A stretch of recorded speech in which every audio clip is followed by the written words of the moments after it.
শুভ সন্ধ্যা বন্ধুরা। আমরা জানি যে আমাদের কাছে যা প্রাপ্ত তথ্য ছিল তার ভিত্তিতে পাবলিক সার্ভিস কমিশন ওয়েস্ট বেঙ্গলের এই যে জানুয়ারি মাস চলে গেল তার মধ্যেই 2023-এর যে মিসলেনিয়াস এবং ক্লার্কশিপ পরীক্ষা তার ভ্যাকেন্সিটা অফিসিয়ালি আপডেট বা ঘোষণা করে দেওয়ার কথা ছিল। কিন্তু যদি এটা কারণ হয় যে ওবিসি যে কেস রয়েছে তার জন্য তারা এইটা আপডেট করতে পারেনি বা এই ভ্যাকেন্সিটা জানাতে পারেনি এবং তারা এই ওবিসি কেসের ফলাফলের ওপর নির্ভর করছে এবং সেই ফলাফল প্রকাশিত হলে তারপরে তারা আর কি জানাবে, অর্থাৎ সুপ্রিম কোর্ট শেষ পর্যন্ত কি ভার্ডিক্ট দেয় তার উপর নির্ভর করে এইটাকে তারা ভ্যাকেন্সিটা আপডেট করবে। সেটা সত্যি কথা বলতে অত্যন্ত চিন্তার এই কারণে, তার কারণ হচ্ছে যে দেখুন এই যে ওবিসি কেস সেটা যে ফলাফলটা কলকাতা হাইকোর্টে এসেছিল সেটা এসেছিল কবে? সেটা এসেছিল 2024 সালের মে মাসে। আর সুপ্রিম কোর্ট এই যে মিসলেনিয়াস এবং ক্লার্কশিপ তার ফর্ম ফিল আপ হয়েছিল কবে? 2023 সালের শেষ প্রান্তে।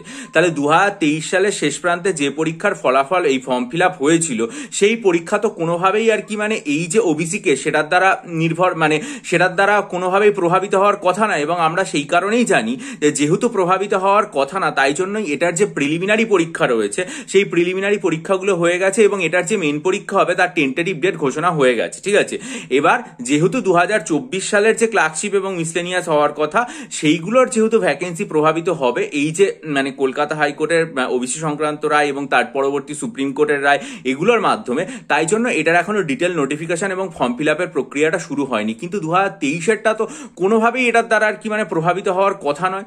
তারপরেও যদি এটা হয় যে 2023-এর যে পরীক্ষা রয়েছে সেটারও এর দ্বারা প্রভাবিত হওয়ার ব্যাপার রয়েছে, তাহলে দুশ্চিন্তার কথা এটাই যে তাহলে কি যতদিন না পর্যন্ত এই ওবিসি কেসের সম্পূর্ণ ভার্ডিক্ট সুপ্রিম কোর্ট থেকে আসছে এবং সেই সংক্রান্ত পুরো ব্যাপার মিটে যাচ্ছে ততদিন পর্যন্ত তাহলে এটার যে ভ্যাকেন্সিটা প্রকাশিত হবে না। যদি সেই ভ্যাকেন্সি প্রকাশিত না হয়, আমরা সবসময় জানি যে টোটাল বা আলটিমেটলি যে ভ্যাকেন্সি থাকে তার উপর নির্ভর করে বা সাধারণত তার 9 গুণ বা 10 গুণ বা 8 গুণ পরীক্ষার্থীকে মেন পরীক্ষাতে ডাকা হয় এবং সেক্ষেত্রেও কিন্তু OBC category, SC, ST, EW এর সমস্ত রিজার্ভেশনগুলো দেওয়া হয়। যেরকম আমরা দেখেছিলাম যে 2000 সর্বশেষ যেটা অর্থাৎ 23-এর যে প্রিলিমস হলো সেটার কিন্তু ইডাব্লিউএস রিজার্ভেশন পরবর্তীকালে যোগ করা হয়েছিল, অর্থাৎ প্রিলিমসেও রিজার্ভেশন থাকে এবং সেই অনুসারে কাট অফ মার্কস যেটা রয়েছে সেটা নির্ধারিত হয়।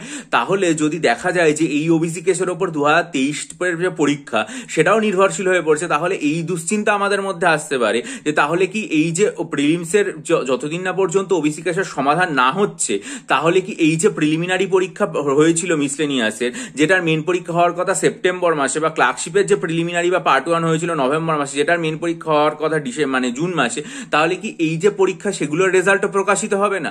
এবং সেগুলোর রেজাল্ট যদি প্রকাশিত না হয় তাহলে তো আরো সমস্যা, তাহলে তো এগুলোর যে পরবর্তী ধাপ অর্থাৎ মেন পরীক্ষা সেগুলো আরো আরেকটু পিছিয়ে যাবে। এই ব্যাপারটাই এখনো পর্যন্ত আমাদের কারোর কাছে কোনো রকম স্পষ্ট বা পরিষ্কার হলো না। প্রথম অপরিষ্কার যে বিষয়বস্তু সেটা হচ্ছে এটাই যে এই বছরের যে ওবিসি কেসের রায় সেটা কিভাবে তার পূর্ববর্তী বছরের অর্থাৎ যে 2023-এর যে ওবিসি কেসের রায় সেটা কিভাবে 2024-এর যে ওবিসি কেসের রায় সেটা কিভাবে 2023-এর মিসলেনিয়াস বা ক্লার্কশিপকে প্রভাবিত করছে, নাম্বার 1। এবং সেটার জন্য কেন এটার ভ্যাকেন্সি আপডেট সেটা আর কি আটকে থাকবে। আর যদি এটাই আটকে গিয়ে থাকে তাহলে দুশ্চিন্তার জায়গা হচ্ছে এটাই যে তাহলে কি শেষ পর্যন্ত যতদিন না পর্যন্ত এই যে ওবিসি কেস সেটা সুপ্রিম কোর্টে পুরোপুরি সমাধান না হয়ে যাচ্ছে, যেটার সর্বশেষ শুনানি হওয়ার কথা রয়েছে এই মঙ্গলবার দিন, ততদিন পর্যন্ত তাহলে প্রিলিমস বা প্রিলিমসের রেজাল্ট আসবে না, ক্লার্কশিপের পার্ট 1 এর রেজাল্ট প্রকাশিত হবে না, কারণ এগুলোতেও তো ওবিসিবির ভ্যাকেন্সি থাকার কথা রয়েছে। এবং আলটিমেটলি তার জন্য কি মেন পরীক্ষা পিছিয়ে যাবে? এই ব্যাপারটা পুরো একটা ধোঁয়াশা তৈরি করেছে। দেখা যাক যে পিএসসি যদি দ্রুত এই আপডেটটা জানিয়ে দেয় তাদের ওয়েবসাইটে। এবং সবচেয়ে বড় কথা সেটা হচ্ছে ওবিসি কেস সংক্রান্ত রায় যদি আমরা জেনে যাই এই মাসের মধ্যে তাহলে এই দুশ্চিন্তাগুলো থেকে মুক্ত হওয়া যায়। যাই আপডেট আসুক না কেন সুপ্রিম কোর্ট থেকে বা ওবিসি কেস সম্পর্কে বা আর কি ভ্যাকেন্সি আপডেট পাওয়া যাক না কেন সেটা নিশ্চয়ই আমার চ্যানেলে জানাবো। তার জন্য চ্যানেলটা সাবস্ক্রাইব করবেন, বেল আইকন প্রেস করে দেবেন। এবং যদি মনে করেন যে আসন্ন মিসলেনিয়াস এবং ক্লার্কশিপ পরীক্ষার জন্য আমার কাছ থেকে ডেসক্রিপটিভ বাংলা, ডেসক্রিপটিভ ইংরেজি এবং ডেসক্রিপটিভ কারেন্ট অ্যাফেয়ার্সের স্টাডি মেটেরিয়াল বা হাইকোর্ট এলডিএ পরীক্ষার জন্য প্রেসি রাইটিং এবং এসে রাইটিং এর স্টাডি মেটেরিয়াল নেবে, তাহলে অবশ্যই আমার চ্যানেলে 19 জানুয়ারির যে ভিডিওটা আমি করেছিলাম এবং তার সাথে 9 ফেব্রুয়ারির যে ভিডিওটা আমি করেছিলাম দুটোরই লিঙ্ক দেখবেন আমার চ্যানেলের সর্বশেষ যে কমিউনিটি পোস্ট সেখানে ভিডিও দুটো লিঙ্ক দেওয়া আছে, সেটা দেখে আমার সাথে ইমেলের মাধ্যমে ডিসক্রিপশন বক্সে ইমেল দেওয়া আছে, যোগাযোগ করবেন। আর যদি মনে করেন WBCS প্রিলিমিনারি মিসলেনিয়াস প্রিলিমস এবং ক্লার্কশিপ পার্ট 1 এর মক টেস্ট নিতে চান তাহলে 3 জানুয়ারির যে ভিডিওটা আপলোড করেছিলাম, যেটা লিঙ্ক এই ভিডিওর ডেসক্রিপশনে দেওয়া হলো, সেটা দেখে আমার সাথে ইমেলের মাধ্যমে যোগাযোগ করুন। ভালো থাকুন, বিজয়ী হন, সফল হন, চ্যানেলটা সাবস্ক্রাইব করে বেল আইকন প্রেস করে দিন, অনেকের মাঝে ভিডিওটা ছড়িয়ে দিন, আপনাদের গুরুত্বপূর্ণ মতামত জানান। ভালো থাকবেন।